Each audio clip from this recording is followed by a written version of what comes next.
Okay guys, meron tayong unboxing video for today. At syempre, bubuksan na po natin ngayon, ano? Okay, ito yung ating items, no? Nakita natin. Wow! Okay, meron tayo ngayon dito na. Ito na.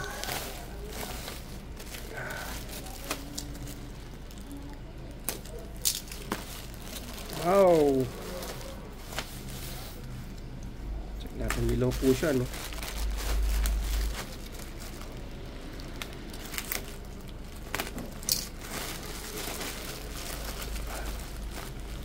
Pwede dilaw po siya.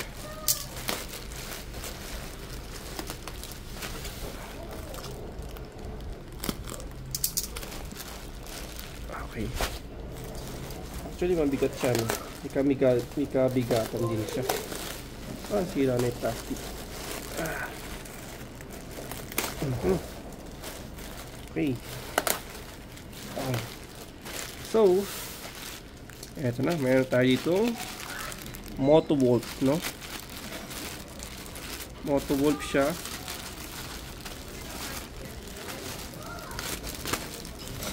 Ito natin siya, no?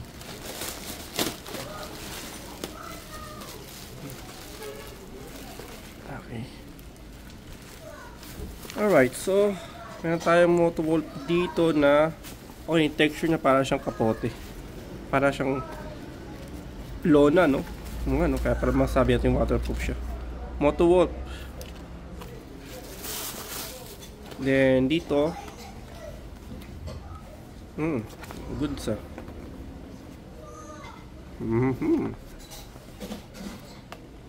Ayan. Okay to ah.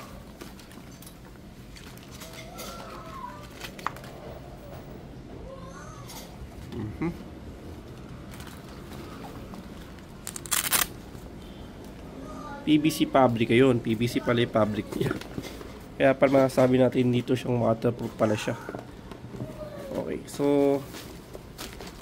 ano ko, hindi tinutupi ito, nakikita ko eh. Ginaganyan. Tapos pang lalak na lang yata ito. Tingnan.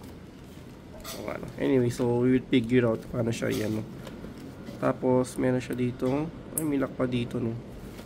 So, saan kaya yun? Ito pang kapit to sa ani. So ayan. Dito siya, no? Ano?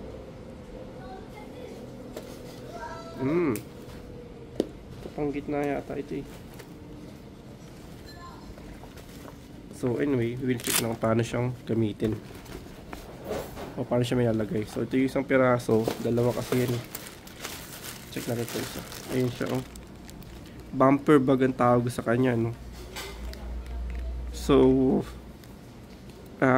okay, galing siya sa Foshan City, Guangdong Province, guys.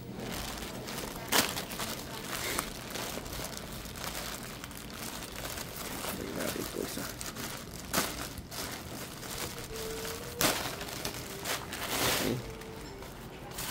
So yan, paper siya, PVC. Ayan. Motowolf pa rin siya. MDL 0715. Ayan. Okay, so pagkakagawa sa kanya, guys, check natin yung mga stitching niya. Okay naman siya, guys. Motowolf. Yung logo niya, no?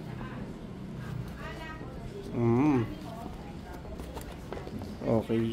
So mukhang maganda siya, guys. I mean, goods na may pagkakagawa sa kanya. Matibay, no? So hindi na siya parang talagang totaling bag na nylon na. Talagang waterproof talaga siya. Kasi nga PVC pala tawag sa gitong ano, kaya parang kapote. Pero makapal siya. Makapal talaga, no? Ayun, guys, no? Ayan. Mamulong-lang din siya. Okay, so Motowolf. Ayan, thanks for watching po, no?